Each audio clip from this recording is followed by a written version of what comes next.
Games like A Plague Tale: Innocence naturally spark a broader discussion about the balance between complex, expressive gameplay and highly scripted yet emotionally gripping narrative design. You see, Asobo Studio, the developers behind the game, crafted what is essentially an interactive film, leaning heavily on powerful, evocative visuals. In doing so, they intentionally simplified many gameplay elements to deliver this dark, dramatic story. The question that kept echoing in my mind was this: does a compelling narrative truly compensate for reduced replayability and limited player agency? What a peculiar way to start a long-form video about the game, huh? Before I attempt to answer that question, welcome to a thorough analysis, a format where I delve deep into a game's world, mechanics and underlying systems, unearthing its strengths, weaknesses and everything in between. Needless to say, I'm going to analyze the whole game chapter by chapter, which inevitably welcomes spoilers. That said, the early sections of this video are fairly light on spoilers, so if you're still deciding whether to play the game, you can safely enjoy those parts. After we break down the entire experience, we'll also discuss the achievements. As a completionist, I care about decent achievement structure in my games. This is a thorough analysis, A Plague Tale: Innocence. This analysis is based on 13.5 hours of gameplay, 2 complete playthroughs, the first recorded with a facecam for those sweet reactions, and the second intended for clean, no-cam, B-roll and the achievement sweep. Speaking of achievements, as a completionist I managed to get all of them. This also means that I found every collectible hidden within the world of A Plague Tale: Innocence. This is an analysis of the PC version of the game. I played it 6 years after release, which is kinda my thing. I prefer experiencing games in their fully patched, polished state. With all of that out of the way, let's begin by exploring the story of A Plague Tale: Innocence in a spoiler-light fashion.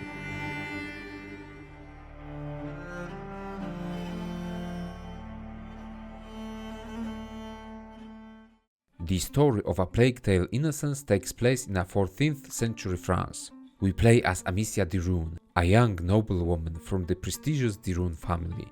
Those of you familiar with European history will immediately recognize that the game unfolds during a very real historical catastrophe, the Black Death, a plague that swept across Europe and ultimately claimed nearly a third of the continent's population. Asobo Studios, the developers behind A Plague Tale: Innocence, cleverly weave the historical backdrop into their own take on the plague, infusing it with supernatural forces. You see, the real Black Death spread mostly through flea bites, which were spread to a great measure by rats. The game skips the fleas and places the rats as one of the major antagonistic forces. Only that, these are the red-eyed, kinda demonic rats. They are treated more like a force of nature, which gives them this ominous, otherworldly presence. Rat infestations also become a major narrative and gameplay pillar. Run!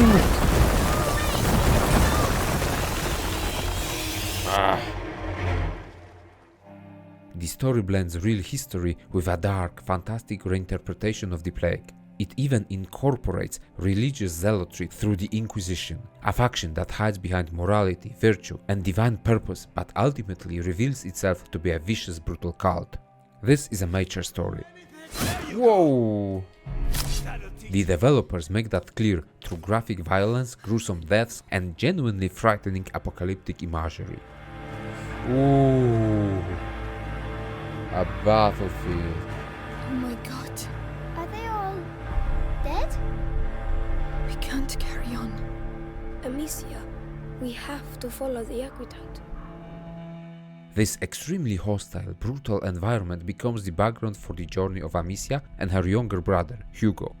After 2018's God of War, this is another game that bravely took the escort mission formula and successfully built an entire main narrative around it. Hugo is the beating heart of the adventure, a sickly young boy afflicted with an ancient, enigmatic disease.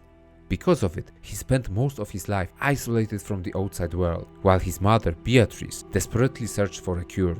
But when the Inquisition's fanatic cruelty reaches their doorstep, tragedy strikes, forcing both children to flee their home and survive in a decaying world. The escort quest mechanics are surprisingly strong and, more importantly, seamless. Hugo holding Amicia's hand is practically unnoticeable most of the time, leading to a remarkably smooth gameplay experience. He doesn't randomly alert enemies or lag behind. Most of the time, as the siblings are holding hands, we are actually steering both of them. The mechanics allow for leaving Hugo behind for a short while, but I ended up using this feature only once or twice during my playthrough. And I absolutely love the small touch of Amicia extending her hand to Hugo every time she calls him over. That simple animation adds so much warmth and authenticity to their relationship. Come on, come quickly. Well done. Yeah, This way. I like the animation with the hand. Well, it was nothing. Reaching for the boy. The few moments when Hugo wanders away from Amicia are all scripted. This way, the developers intentionally create narrative tension instead of stumbling into the usual escort mission frustrations. Hugo is just a child, one who is unfamiliar with the world around him. He likes to play, explore, and drift towards anything that sparks his curiosity, whether it's nature or human craftsmanship. He can also become frightened during the more brutal scenes. The developers tackle few difficult subjects during the story. They set up a bonding experience between Amicia and her brother. She has to comfort Hugo, care for him, but she also makes mistakes.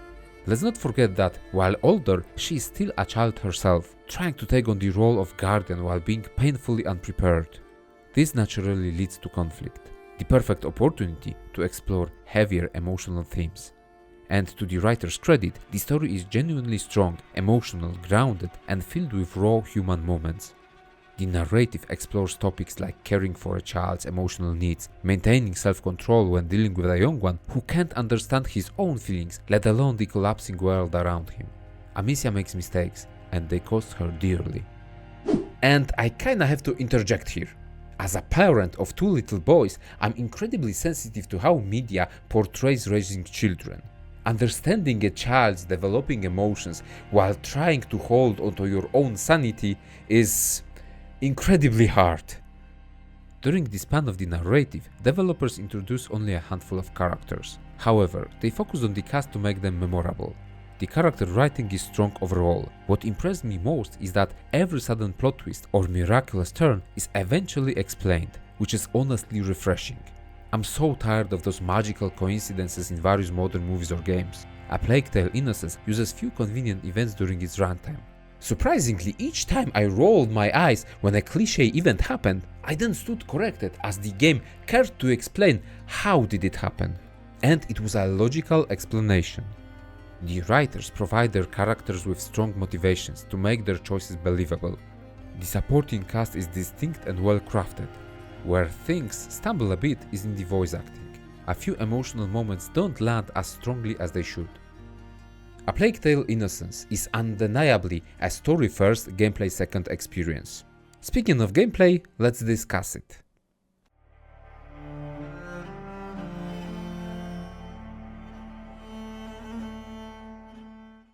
The game offers a simplistic and fairly basic gameplay structure. We control our character through third-person perspective. Amicia is not a warrior. Her trusty sling can certainly defend her, yet her approach to combat relies almost entirely on surprise and opportunistic strikes. The game focuses mostly on stealth with few combat challenges. What was that noise? Come on. I'm going. The developers choose to craft an extremely on-rails experience, guiding players through challenges far too often and far too tightly. This decision naturally reduces the game's replayability. And for someone like myself, a person who craves depth and challenge in games, it becomes particularly frustrating. Listen, I'm not against narrative-heavy, plot-first, highly scripted games. There's absolutely a niche for those cinematic experiences, and many studios execute them brilliantly. However, A Plague Tale: Innocence's simplicity, mixed with a carefully crafted yet overly hand-holdy structure, results in a surprisingly weak gameplay. Puzzles and stealth sections have clearly telegraphed intended solutions, so they stop being engaging. Instead, the experience shifts into something closer to an interactive movie. For a lot of people, that might be perfectly fine, and that's fair, but for me, it feels like a waste of what video games are capable of as an interactive storytelling medium. It kills the thrill of actually playing the game. Players are watching the story happening at them more than being an active member of the narrative. And just to be clear, I fully understand that most video game narratives are fixed. That's not the issue. What I'm criticizing here is the immersion-breaking lack of meaningful player agency. This simplicity is most evident in the stealth sections. Enemies often behave like they're blind and half-deaf, leading to unintentionally comical situations where Amicia and Hugo sneak past guards at distances that make no logical sense. You've got nothing better to do than muck around with a corpse.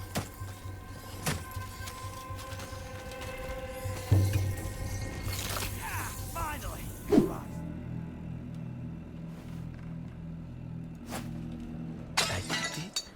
I did hear something over there. Go on. Slowly. All right, not a sound. The hand-holding continues with the aim assist. By default, players are given pretty strong aim assistance with the sling. The crosshair snaps onto targets from a surprisingly long range. It completely threw me off the first time I tried to aim. Okay, am I aiming? Nice. 1, 2, Ooh. 3, 4. Even after lowering the assists in the options, there's still a noticeable magnet effect. This speaks to the developer's intentions. It may sound like I'm giving Asobo Studio a hard time for simplifying the gameplay, but I do realize that this is a deliberate choice that unlocks few benefits. A Plague Tale Innocence follows a very modern philosophy, ensuring that nearly anyone who starts the game can finish it, regardless of skill. The game includes safeguards to prevent players from getting stuck. Characters comment on objectives, offer contextual hints, and quietly push the player in the right direction. It's a pretty standard practice nowadays. So, should I jump? No. There's no going back. The barricade. It looks like it's about to break. Ah, this barricade. Okay, so... And by the way, this is what they do in modern games. They add those text messages, those cues for players to guide players so they won't be stuck for long. I mean, in this case, I don't know when I would be able to see that. That could be a, you know, a showstopper for me for a while. So in this case, it works fine. It's just that... Oh. Lord. Are they really all dead? Damn. To their credit, the developers also introduce a few more open stealth and combat sections later in the game.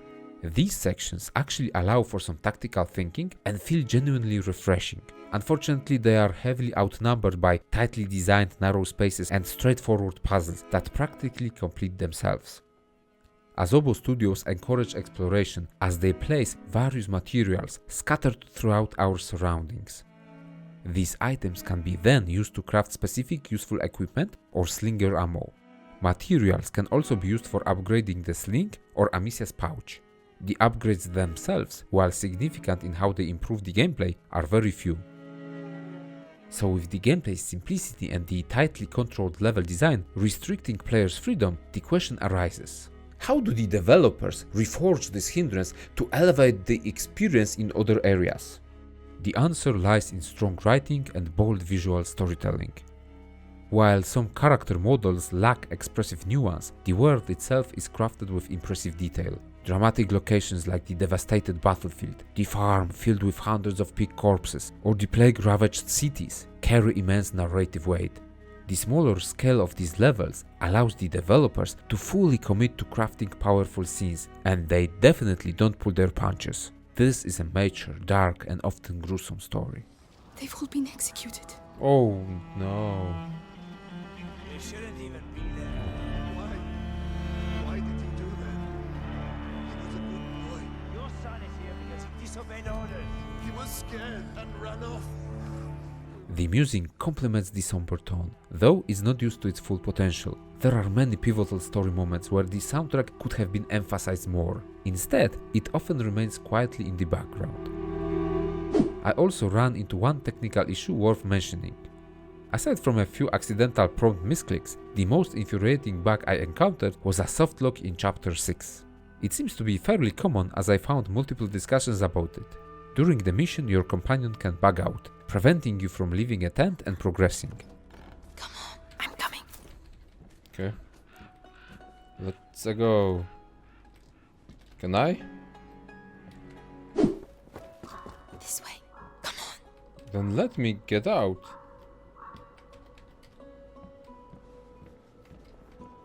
Like, what the hell? Should I go through here? And I can't leave. Oh. Invisible wall here.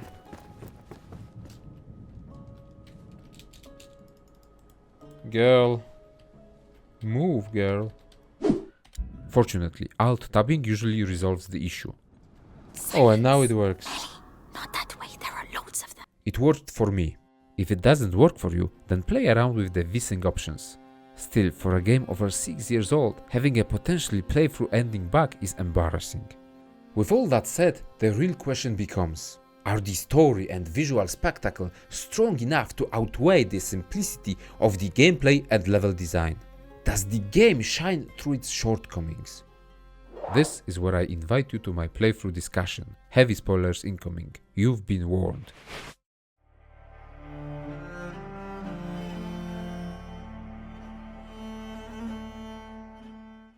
The narrative opens with Amicia wandering through the forest alongside her father and her trusty dog, Leon. Right away, invisible walls make it clear that this is a strict, narrow, story-focused adventure. Fortunately, what little we can explore looks beautiful and alive. The tutorial segments are seamlessly woven into the narrative, gently easing players into the game's mechanics while introducing Amicia's family situation and delivering essential exposition. The girl hasn't spent much time with her parents, as her mother, Beatrice, spends most of her time caring for Hugo, Amicia's sick little brother. The father was also conspicuously absent. The trek through the forest takes a gruesome turn after the boar hunt, when Amicia follows Leon into the darker part of the woods. The trees. What did that? Leo, come here!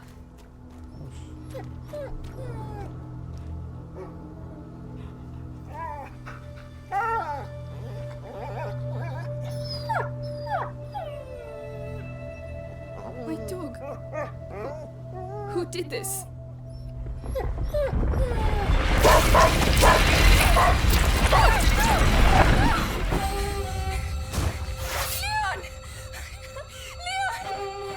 What devilry is this? We must go. Immediately. And honestly, if she'd ever watched The Lion King, she'd know you never go into the dark part of the kingdom. Shaken, Amicia returns to the family estate. This is where the game's impressive attention to environmental detail truly shines for the first time. The narrow scope of the level design allows the developers to craft richly immersive visuals. Huge pigs. Hello. The courtyard, surrounding facilities and interior rooms of the residence are genuinely awe-inspiring. Amicia reaches her mother to warn her about the danger lurking in the forest, but she's told to wait as a commotion erupts outside. Beatrice orders Amicia to take care of Hugo and forces her daughter to lock the doors.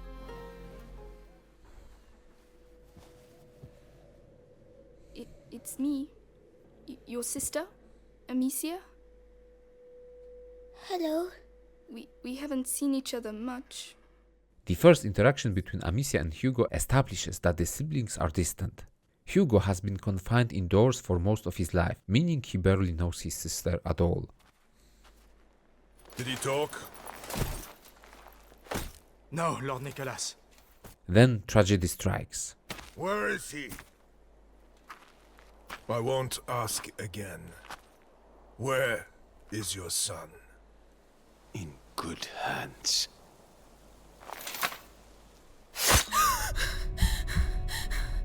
The Inquisition arrives at the estate. Amicia's father is killed by an imposing armored soldier, Lord Nicholas. What follows is the second part of the tutorial, this time focused on stealth. The Inquisition unleashes chaos upon the Derun estate. Whoa! That'll teach you. Think it's funny making me run like that? Amicia! Please!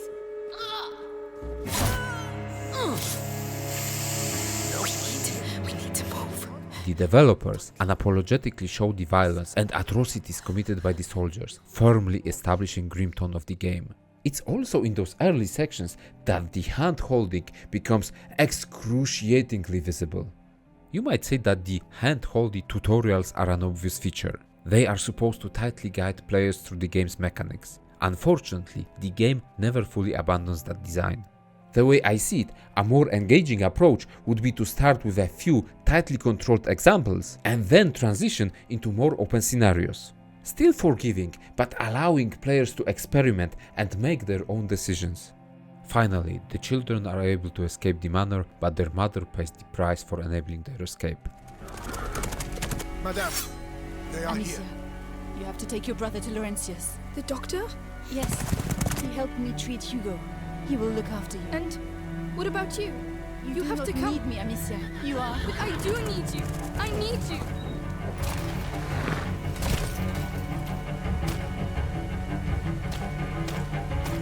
Hurry now. Follow the river. It will lead you to Laurentius. Mother, no!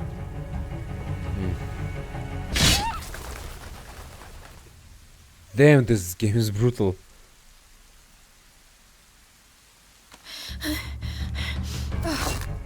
Beatrice tasks Amicia with finding Laurentius, the doctor that helped her treating Hugo's illness.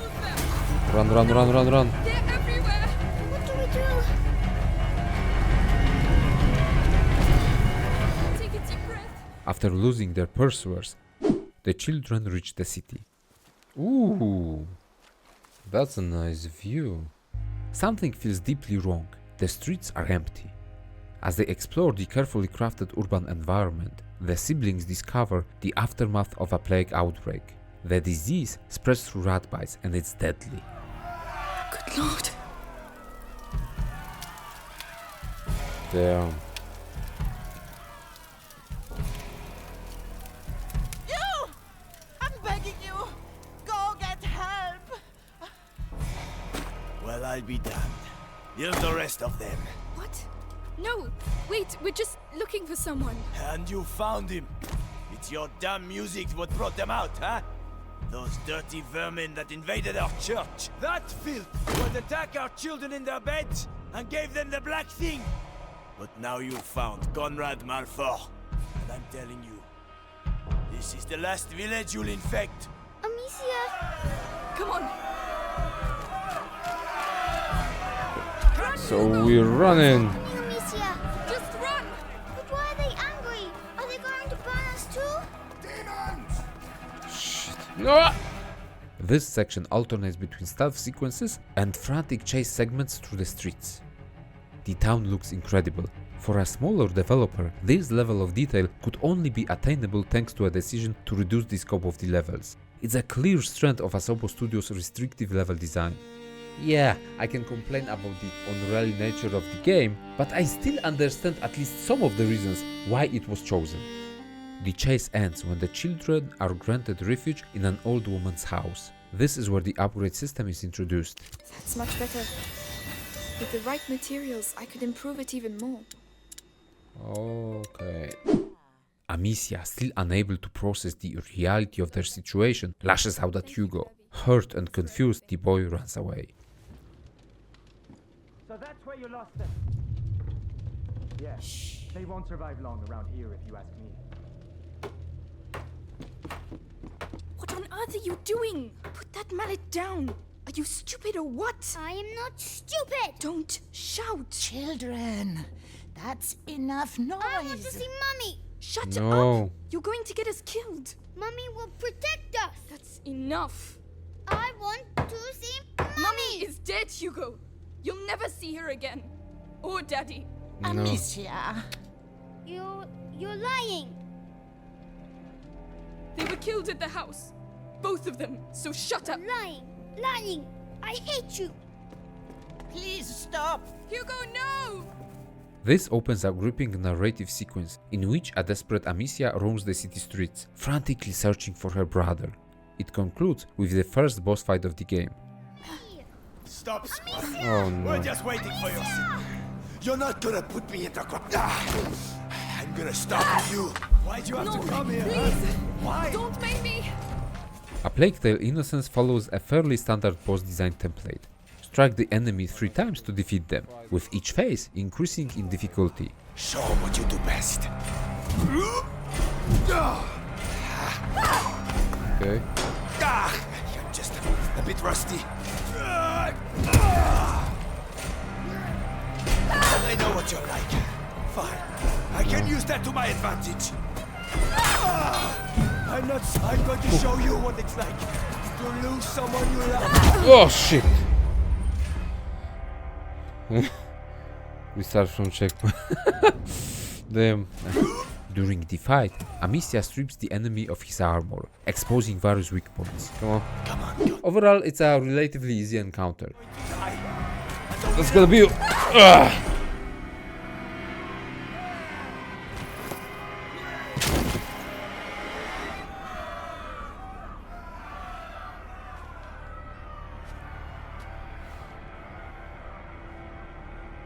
Amicia. You killed him.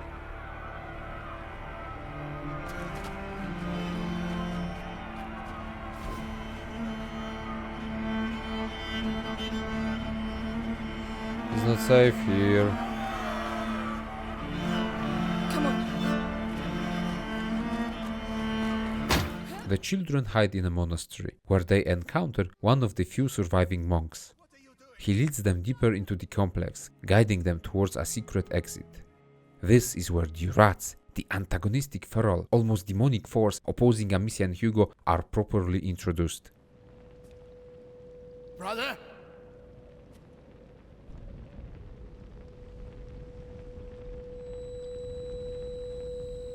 What is the matter? Father?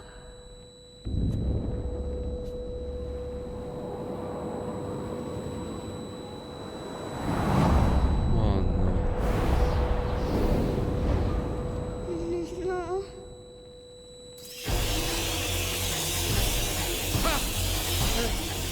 No! Quick! The light! Father, no! The light!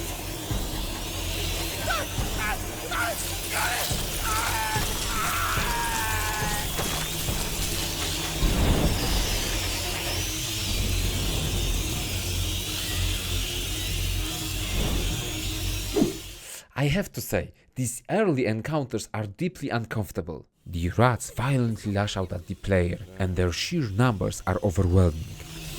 Whoa, whoa, whoa, whoa. Fuck! Okay, let's go. The rats fear light, which introduces the first major way of interacting with them. A few introductory puzzles ease players into these mechanics. Outside of few additional places with bonus materials, the level design still presents one correct path with no alternatives. A path that forces Amicia and Hugo to delve through horrific underground nest. What's that stuff in your voice? I don't know. In so many games and films, protagonists are thrown into absurdly dangerous situations for no believable reason. Here, Asobo Studios construct a convincing scenario. An angry mob blocks every other escape route, forcing the children underground. This is not a choice, it's a necessity. The road to Laurentius leads through farmland seized by the Inquisition. These stealth sections are slightly more open, but still aggressively guided. The hand-holding starts to get frustrating. Go this way, left, left. Let me play, Jesus Christ! Surprisingly, the developers introduce a sprawling farmland area midway through the chapter. After such a long stretch of tightly scripted sequences, this moment of openness feels deliberate and very welcome. The noise over there. I'll go. Watch yourself. The latter half of the chapter becomes even more compelling, as Amicia and Hugo approach Laurentius' home. They are greeted by another haunting image, plains littered with hundreds of rotting pig carcasses. It took me a moment to appreciate how cleverly these were implemented. The pigs heighten the oppressive atmosphere, amplify the horror, and simultaneously act as a natural boundaries for the level design. Laurentius himself is infected with the plague. His apprentice, Lucas, is caring for him. Laurentius refers to Hugo's condition as a curse. Amicia reacts poorly to this revelation, creating further emotional distance between her and her brother. Protect him, Amicia. Continue your mother's work. Me? But how? My parents tried and now they are both dead. Leave me alone. Fuck. The next objective is set. Prepare Ignifer and get ready for the journey to Chateau d'Ombrage. Go to the barn. You will finish the Ignifer. Don't try to talk. I will prove myself.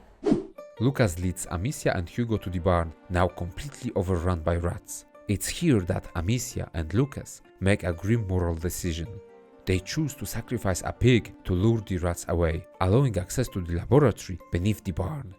This decision further distances Hugo, as the boy is very friendly towards the animal, not understanding at first what's actually going to happen. I'm sorry, Hugo. We have no choice, Hugo. We have to get the rats away. It's horrible. You're just like all the others. Hugo, there was no other way. Come on, Hugo. Come on. Lucas grants Amicia Ignifer, a new alchemical ammunition type capable of creating fire in specific designated spots. This mechanic quickly becomes a core pillar of the gameplay, used extensively in environmental obstacles and puzzle sections. Tragically, the violent rat outbreak leads to Laurentio's death.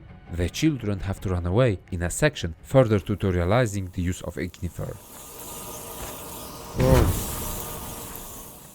As Amicia, Lucas and Hugo escape by boat, Lucas shares his knowledge of a mysterious condition known as prima macula, an affliction he believes Hugo carries. The next chapter quickly turns devilishly gruesome as the children have to cross a huge battlefield riddled with corpses. This is the evocative visual storytelling I was mentioning earlier. Asobo Studios use vivid, terrifying, graphical scenes to strengthen their storytelling. I know, Hugo, but we don't have a choice. Oh, Jesus. Do you think we are hurting them? Just keep moving, Hugo. Come on. Oh, The battlefield hosts several puzzles, with the trebuchet sequence perfectly illustrating the game's overall puzzle philosophy. The only real challenge lies in realizing that Ignifer must be used on the far arm of the machine before bringing it down, so Hugo can retrieve the needed component. This mechanic, ordering companions to perform simple tasks, reappears throughout the game, reinforcing a sense of cooperation and growing camaraderie between the children.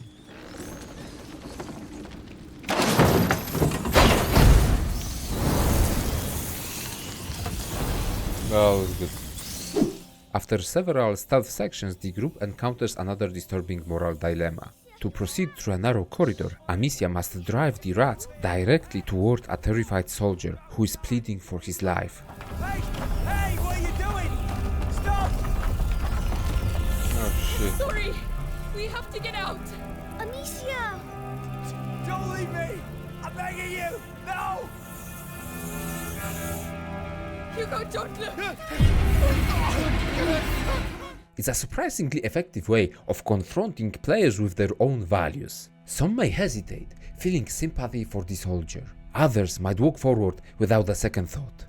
After all, these soldiers were more than willing to capture the children, indifferent to their fate.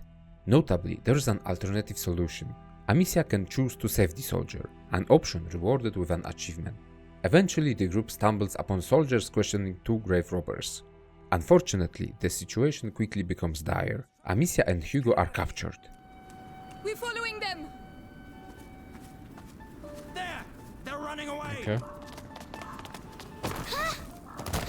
Hugo! Run! Amicia! Let go of me! In what initially feels like a cheap cliché, Amicia is rescued by the thieves they just encountered. Melly, one of the twins, guides Amicia through the camp, while Arthur, the other twin, creates distractions to draw the guards away. With Amicia's equipment confiscated, the two girls must rely entirely on Arthur. The cart. That'll do the trick. Get ready. For what? To follow me. So Oh. he's your brother. Come on. This stealth section painfully exposes the game's on-rails design. Players repeatedly point out objects for Arthur to interact with, drawing guards away, but in each case there's only one correct choice. Even when multiple options appear available, choosing incorrectly results in melee blocking progress and redirecting the player. Brazier's made of metal. No, we'd be blocked. see that? That won't make enough noise. This is also the segment where the bugged tent occurs. Finally, after the long struggle, the girls reach Hugo. Guards have just realized that the girls escaped. I wondered if writers would acknowledge this fact during the mission. And they did, so I appreciate that. Once Amicia recovers her equipment, she frees Hugo, and for the first time in a while, the level truly opens up. Players can explore, gather resources, and decide whether to rely on stealth or confront the soldiers directly. After so much time being handheld, this is a refreshing turn of events. Oh shit.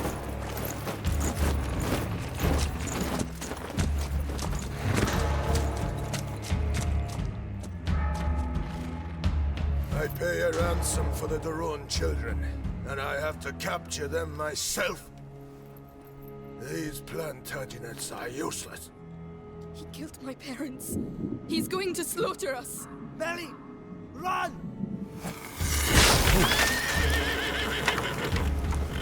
Guards ahead. Take them out, Amicia. Okay. What girl on a the hell did you do? Nothing. We didn't do anything. They were Hugo. This is our way out. The girls and Hugo escape narrowly avoiding Nicholas. Oosh. They're there! Get them! Amicia.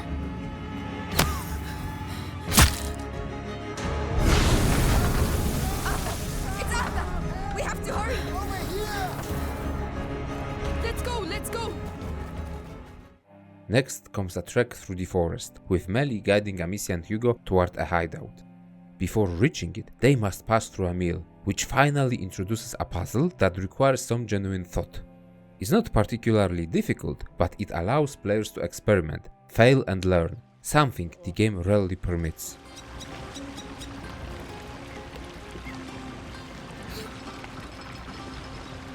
It's working.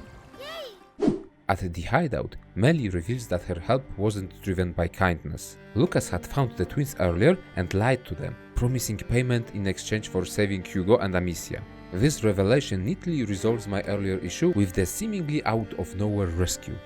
It's a solid piece of writing.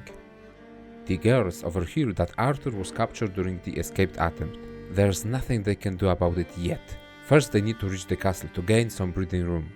After reuniting with Lucas, Amicia receives Luminosa, a highly situational but powerful alchemical tool capable of destroying entire swarms of rats. It's extremely costly, so it must be used sparingly. Look! We found it! The castle! Whoa. It really exists. Chateau d'Ombrage. It's amazing. I had a moment of doubt, but Why the ominous music? that's the sort of alchemist's legend I like. Come on, let's take a closer look. The children reach Chateau d'Ombrage in the middle of a raging storm. The environment is actively being used to enhance gameplay. You see, in order to cross through rat-infested mountain ridges, players have to wait for lightning strikes. Each flash of light temporarily scares off rats. Did you see that? The lightning bolt. They're afraid of lightning.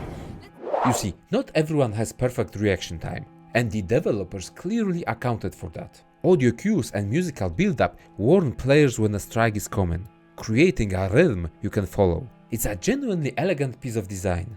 Dramatic, readable, and surprisingly fair. After this strong gameplay segment, the game stumbles into a weaker one. The children must clear rats from the castle courtyard, the central puzzle space of Chateau d'Ombrage. The objective is to ignite a series of braziers and use them to funnel rats into a massive pit. On paper, this could have been an engaging sandbox puzzle. In practice, it's entirely scripted. Players follow the exact same sequence every time. What pretends to be a puzzle is, in reality, a tightly choreographed event disguised as player agency. With the rats gone, the castle is conquered, and from now on becomes a new home for the children. After a well-earned rest, a new plan emerges. Lucas needs a specific book, Sanguinis Itinera, to advance his research. Without it, curing Hugo is impossible. Amicia joins Melly and the two girls set out for the city, while Lucas and Hugo remain behind at the castle. Melly wants to rescue her brother, while Amicia's goal is to reach the Great Library and search for Sanguinis Itinera. I'll open this. Then I'll go take care of Arthur. All right, so where will I find the university? It's the big building at the other end. You can't miss it. Do you think we'll see each other again? I hope so. You owe me.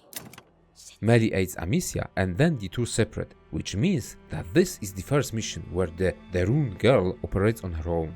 Interestingly, this solo section feels almost indistinguishable from playing alongside Hugo. That alone speaks volumes about how seamlessly Asobo Studio integrated companion mechanics into the game. Traveling with Hugo never restricts players or Amicia's freedom of movement, it simply feels natural. At this point the game introduces few new variations of the enemies. Soldiers with lamps or torches produce their own source of light. They do not fear rats as long as their tool works. Then there are soldiers with helmets. Amicia's sling is lethal through headshots, but as long as the opponent is protected by the helmet, she can't put them down. Finally, a heavy guard archetype appears, with shield-bearing variants posing an even greater challenge. These additions successfully diversify encounters and further encourage stealth. Crucially, the developers don't just increase difficulty, they gradually unlock tools to counter these threats. Enter Devorantis, a highly corrosive alchemical substance that can be applied to sling ammunition. It forces enemies to remove their helmets, making them vulnerable once more.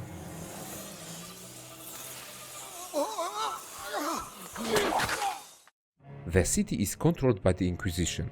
Parts of it are overrun by rats. Tight streets funnel players through narrow corridors, occasionally opening into wider spaces or interiors. While the layout remains restrictive, Amicia's expanding arsenal finally allows for some expressive problem solving.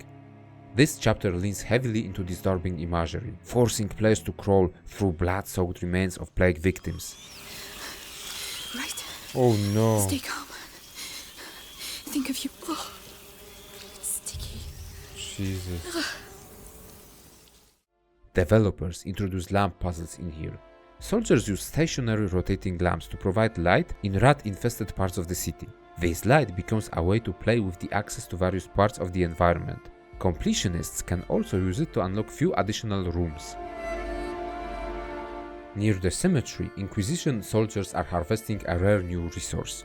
This material enables the crafting of odoris, a substance that allows Amicia to lure rats towards a specific location for a short time. This is huge. Odoris grants players indirect control over the rats. Slowly but surely, the rodents transition from a pure threat into a manipulable tool. Just outside the Great Library lies a relatively open area that finally lets players breathe. There are even two possible entry routes into the building, an uncommon but welcome design choice. The library looks magnificent. The interior design is massive, using Gothic soaring ceilings. Many rooms in here are more spacious, allowing players to craft their own approach. Following Lucas' instructions, Amicia traces a trail of roses, revealed to be rose-adorned banners. That leads her to a grand chamber. There she secretly observes Vitalis, the leader of the Inquisition. Vitalis has been bitten by a rat and is badly ill. He pulls all of his influence to get treated. He wants to find Hugo as he is aware of the macula. His true intentions remain deliberately vague, but one thing is clear: Vitalis is corrupt, powerful, and dangerous. He forces Roderick, the son of a smith who crafted doors in the library, to help the Inquisition in the search of the book. In an ironic twist, Vitalis' goal now aligns with Amicia's. Amicia follows the soldiers and frees Roderick. Together they run away from flames and the Inquisition. Come on! That's it! Hurry up! The alarm's been sounded. They won't let us go. Go. The chamber containing Sanguinis Itinera features an environmental puzzle that sits somewhere between strict guidance and limited freedom. After getting the book, Vitalis reaches the children. Was that really that smart? I know you, Amicia de Rune. We have been watching your family for quite some time now, waiting for the macula in your brother's blood to finish its slumber. You could say I have watched you grow. The subsequent escape borders on absurd. Almost fully surrounded, the children miraculously slip away, when realistically they should have been captured. It's a rare misstep in the writing, clearly engineered so Vitalis could deliver his villain monologue. A slight reordering of events could avoid this without sacrificing tension. The escape through burning parts of the library introduces yet another key upgrade. Roderick gives Amicia a recipe to craft ammo that is able to extinguish fire. With this tool, we can take out soldiers' defenses when they are least expecting it. What I appreciate most is that upgrades in A Plague Tale: Innocence rarely exist to simply increase damage output. Instead, they subtly expand player control over the environment itself. With Roderick's help, the pair escapes. When teaming with the son of a smith, player is granted the ability to ask Roderick to take out guards. The takeout command works even on heavy armored soldiers, however, it has to be done from stealth. Back at the castle, Roderick officially joins the group. Melly has successfully rescued her brother, and the twins return to the fortified hideout. Arthur reveals that he overheard Inquisition soldiers discussing Beatrice, Amicia and Hugo's mother. She's still alive, imprisoned by the Inquisition, and being tortured. Hugo's condition continues to deteriorate. Lucas believes Beatrice's research could accelerate his work on a cure. Pressed for time, Lucas and Amicia return to the ruined Derun estate in search of her alchemical notes. Amicia's home lies in ruins. Even thick snow fails to conceal the tragedy embedded in the walls. While the Inquisition left its mark, the devastation caused by rats is even more severe. The estate appears to have become a massive nest. As the kids approach, they find a few wounded soldiers left behind. Here the player is given a moral choice: kill them or let them be. There's even an achievement tied to this part. Deeper in the Derun estate, we discover a new enemy type. Rat clusters represent an active threat that can spawn during rat-infested sections. Amicia and Lucas also discover that the bodies of the Derun servants were not touched by rats. The mystery deepens. Eventually, they reach Hugo's room and witness something unsettling. The room is completely untouched. The only place in the manor preserved exactly as it once was. Unfortunately, the cure is not here. No, it's not here. Still no luck? No! These are normal standard potions. Your mother must have been working on a more complex elixir. There has to be something else. Another place, another room. Not that I know You can't of. just make an opus magnum like that. She must have a laboratory somewhere. I don't know. I don't see where. Laurentius, he built his laboratory away from prying eyes, so your mother must have also. She told me nothing. I never But saw that's her. it. Isn't there a place where she didn't want you to go? I don't know. Some place she protected. The old Roman ruins. She didn't want me to go there. The Roman ruins. Yes, definitely an idea from an alchemist. Under the Roman bathhouse, Amicia and Lucas discover Beatrice's secret laboratory. The paintings on the wall inform that the macula traveled through the history. It was known in ancient Roman times. Lucas decides to finish Beatrice's work. The closer he is to discovering the final form of the elixir, the fiercer the rats fight. Lucas, I need you to hurry! I need some time! They're coming from everywhere! I know! I can't! Lucas, I have nothing left! But then, when Lucas finishes his work, rats suddenly stop.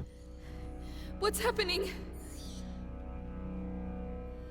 So there's a clear, direct connection between the macula and the rats. That mystery drives the entire narrative.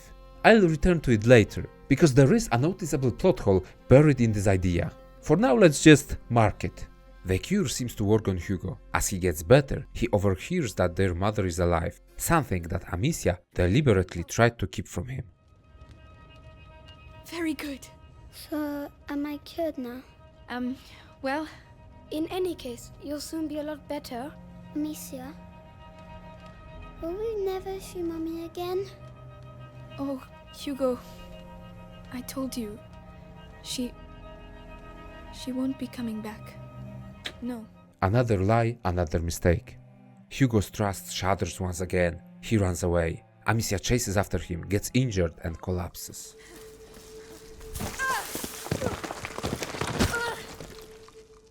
What follows is a series of increasingly surreal hallucinations. Amicia's nightmares externalize her guilt in a haunting, artistic way. What is that? What is going on? Amicia, I've been waiting for you. Come with me. Laurentius? Is that really you? Where is Hugo? He's gone. I knew this would happen. I did take care of him. Then why did he leave? I Okay, don't that's an know. illusion. I know. I did A everything vision? I could to protect him. Even horrible things. It is easy to spill blood, but to love, to protect, I'm going to find him. then go. And pray there is still time. Mommy, I hear a noise outside. Hugo, that's him. No, no! Damn. Shut up! Let go of me! I did it for him, and I'll kill you again if I have to. I'll kill all of you! No, oh no, not them! No! Hugo, is that you? Someone's coming. It's me, Hugo! Shit. Don't move! I'm coming! Get out of my way! Let me through! Hugo! What are you doing? Come here! No, Nicholas! Don't touch him! No! Where is your Hugo! sister? Run! Get away from me! There is no one there. Come. Let's go. Let's go and see. Hugo! Hugo, no! No! They're going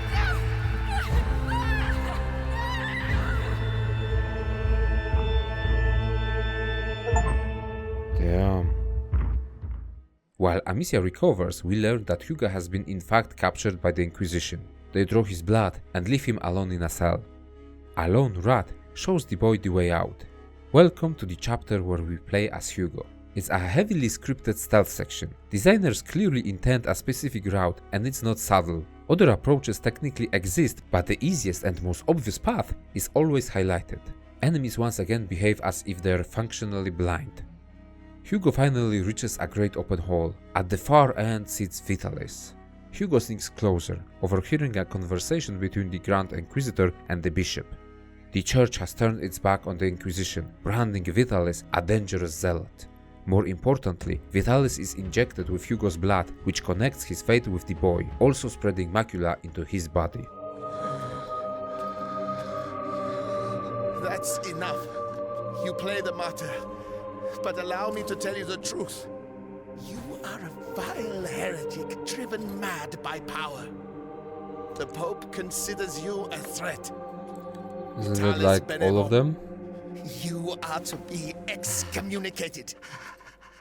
One can excommunicate a man, Archbishop, but not a saint. Your inquisition is over. Meaning that a new era commences. One where puppets such as yourself will kneel and beg me to save them.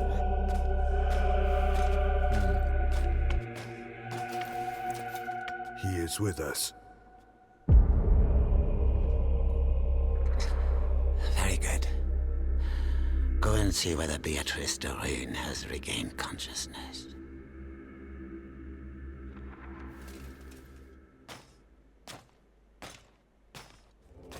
Hugo follows Nicholas in a tightly guided tracking sequence. A few open pockets offer limited agency, but the structure remains narrow.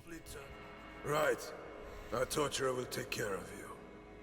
You'll soon have your voice back. Mark my words. No, he's coming back. Hide.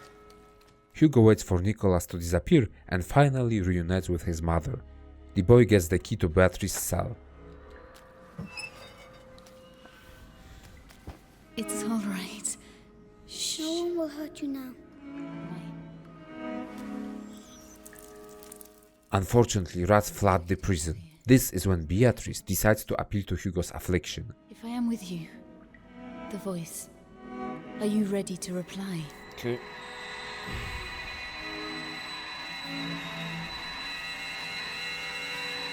Prima Macula is not a curse, it's a gift. Hugo, can you hear them? Yes. They all have the same voice. The one that makes my head hurt. Don't try to ignore it.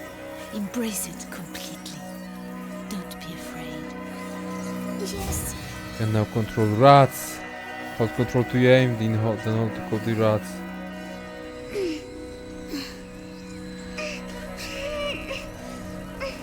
Everything is all right. Now, From what I understand, Beatrice and Laurentius never intended to cure Hugo. Their goal was to slow Macula, protecting Hugo from the Inquisition and the world from the rat plague. Hugo and Beatrice reach Vitalis and Nicholas. A combat sequence follows, demanding fast reactions. Okay. I'm sorry, Hugo. Attack! Kill her! What do I do? Vitalis, stop it! He's just a child!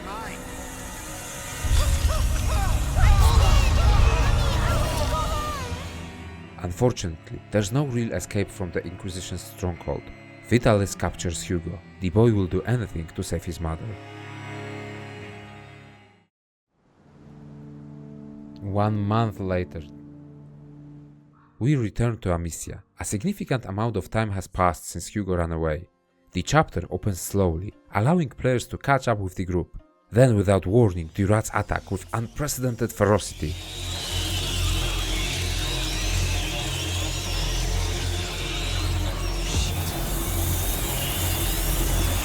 What now?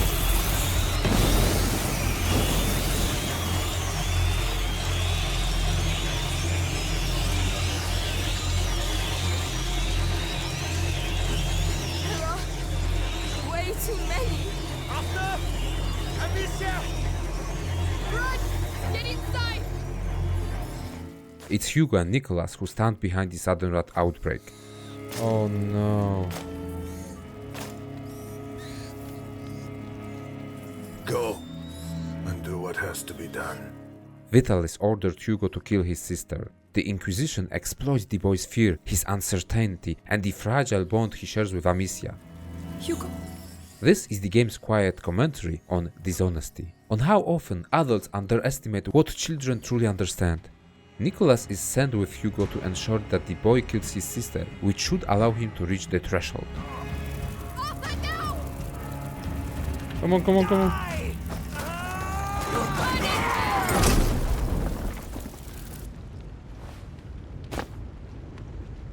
What about Hugo? Got that bastard! Amicia.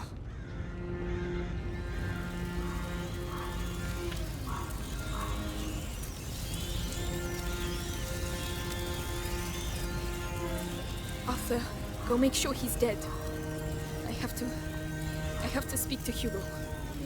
Go ahead. I'll take care of him. Hugo?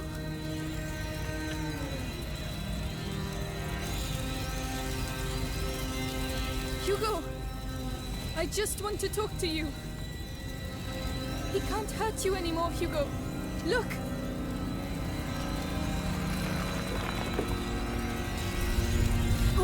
All right. Start by admitting You come here. that you lied. Come on. You lied to me! No! Hugo, I was trying to protect you. Please! You lied to me! In a desperate act of love, Amicia throws herself at Hugo, surrounded by rats. This ultimate sacrifice finally breaks the barrier between brother and sister, finally allowing them to fully embrace their familial bond.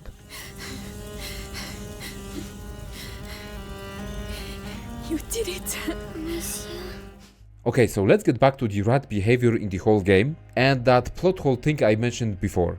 The rats are not just wild animals, they are a direct response to the Prima Macula. As Hugo ascends through thresholds, he gets better at controlling this ferocious force of nature. Throughout the game, the rats are drawn to him because the affliction lives in his blood. That explains why the Terun estate was attacked first. It also explains why the servants' bodies were untouched. The rats recognized them as people who had lived alongside Hugo and served him for years. Which naturally leads us to the plot hole. Up until this point, rats are presented as lethal to everyone, including Amicia and Hugo himself. Well, Amicia's case could be actually explained.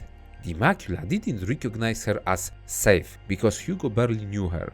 His distrust, fueled by her lies, made her a potential threat. Only now, when siblings fully embraced each other, when Amicia was ready to risk her life for Hugo, did she become safe from rats. But we have a gaping hole left by the fact that previously Hugo, as the holder of Prima Macula, could have been killed by the rats. Shit!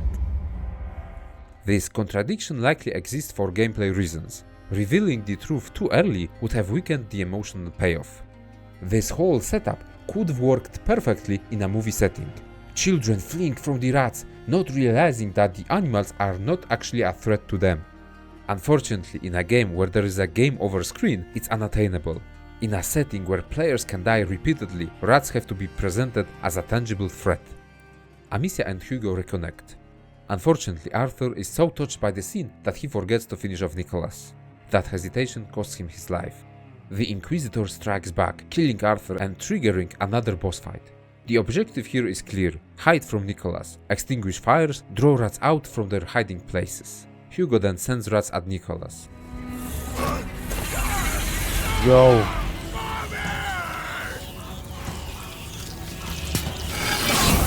Oh! Oh! Phase 2. But the brutish Inquisitor is a tough target, rising from rats 2 times, each time getting stronger. In the final phase, he sets himself ablaze. Amicia must extinguish the flames before Hugo can unleash the rats once again. Come on, take him. Finally.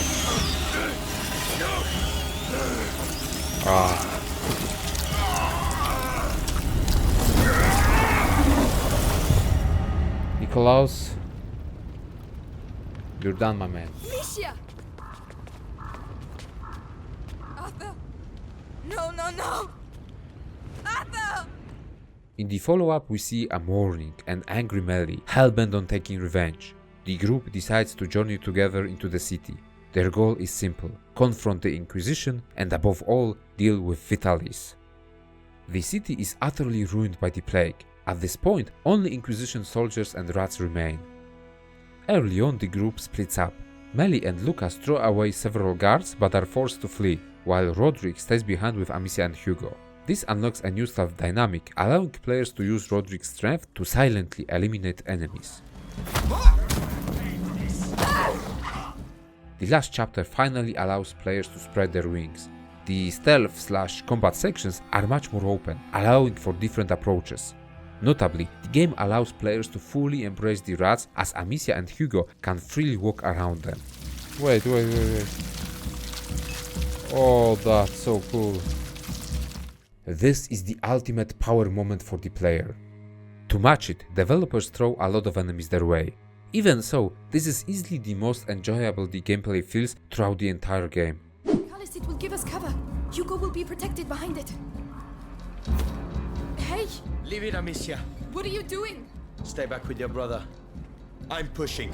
Roderick, let me help. I'll be fine. If you want to help, keep an eye out for guards. Alright, let's do this. Hi, Roderick! Don't worry about me, kid. Oh no. Is he gonna sacrifice himself? Roderick, Oh no. leave the cart, please! No! We needed to reach the portcullis. Alicia, they're behind us! Bastards! You bastards! One. I've reached the stairs. Come quick! 3. Don't worry! Quick! Oh my god, Roderick! I'm a bit better. I'm right behind you. Alright. 2 arrows. Hugo, go! Your turn.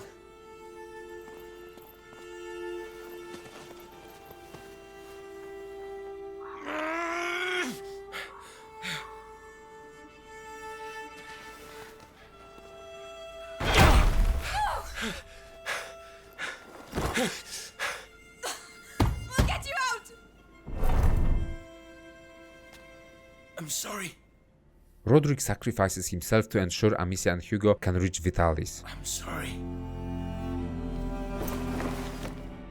Reunited with Melly and Lucas, the group advances toward the massive, blighted cathedral at the heart of the devastated city. Inside, the last boss fight awaits. Let her go!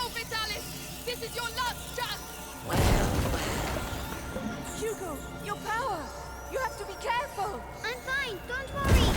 Yes, he's a very gifted student. Too bad he's forgotten who taught him everything he knows. Shut up, you old fool! We're here to kill you, not listen to your speeches! And yet look at you, walking towards me like lost sheep to their shepherd. That's enough, Vitalis! You're alone! Give us back our mother, or... Oh, what exactly? I still have things to teach the carrier and his friends. You're so touching. Thank you. Thank you for your candor.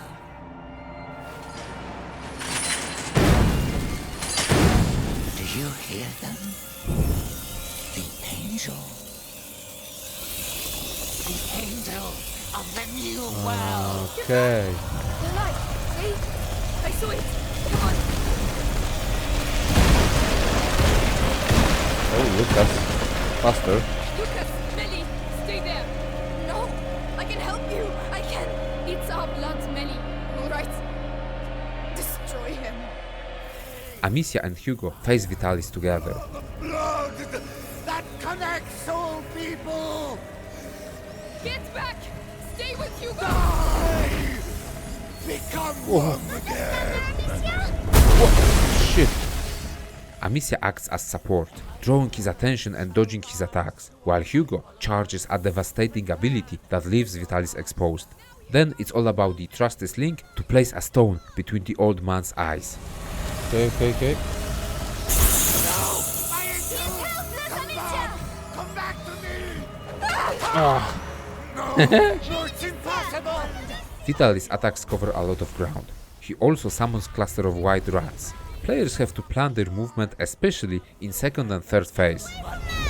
Oh no! That's not gonna do well. Let's place the first one here. Let's place the second one here.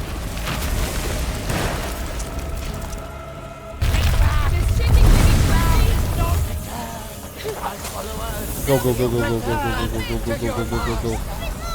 Hugo. Boom. In the head. It's not a hard encounter, but for the standards of A Plague Tale Innocence, it's the most demanding.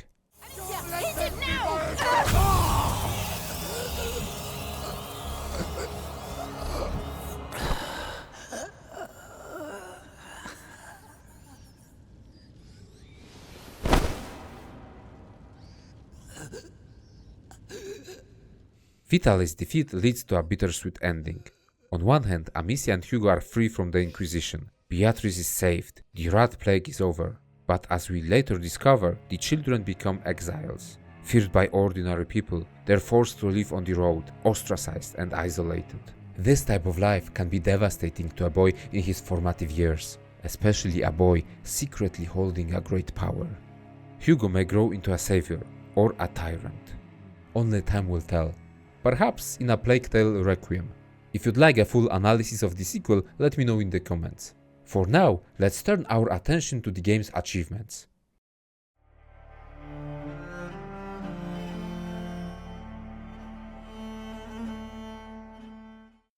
The achievement structure in A Plague Tale Innocence is fairly straightforward. About 1/3 of the trophies are tied directly to story progression. The rest revolve mostly around exploration and collecting various items, which, in a game built around tight, restricted zones, isn't particularly difficult. There are 3 categories of collectibles: curiosities, flowers and gifts. All of them are hidden in various parts of different chapters. And here we go, another collectible. Cinnamon. I'd almost forgotten what it smells like. Fortunately, players can replay chosen chapters. Finding a collectible, even without saving the game, counts immediately as collected, which is incredibly convenient for achievement hunters. Another set of exploration trophies requires you to find hidden spots within levels. These usually connect to small side narratives or brief environmental moments. Most of the time it's simply a matter of walking into the right location or interacting with a specific object to trigger a short cutscene. With things as they are at the moment, I suppose so. Oh, thank you.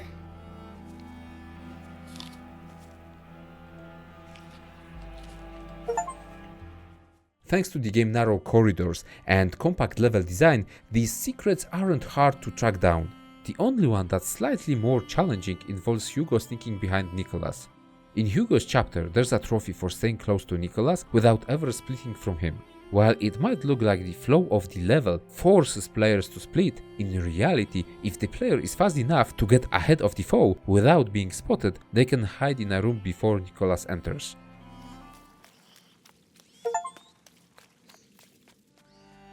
There are also trophies awarded for taking an extra step to either help bystanders or refrain from killing enemy soldiers in few particular places. Finally, there are the upgrade-related trophies, maxing out either the sling upgrades or the pouch upgrades. Some players do 2 separate playthroughs to get both, but with a bit of planning, thorough exploration and mindful spending of materials, you can fully upgrade both equipment categories in a single run. Am I finally able to? Two more.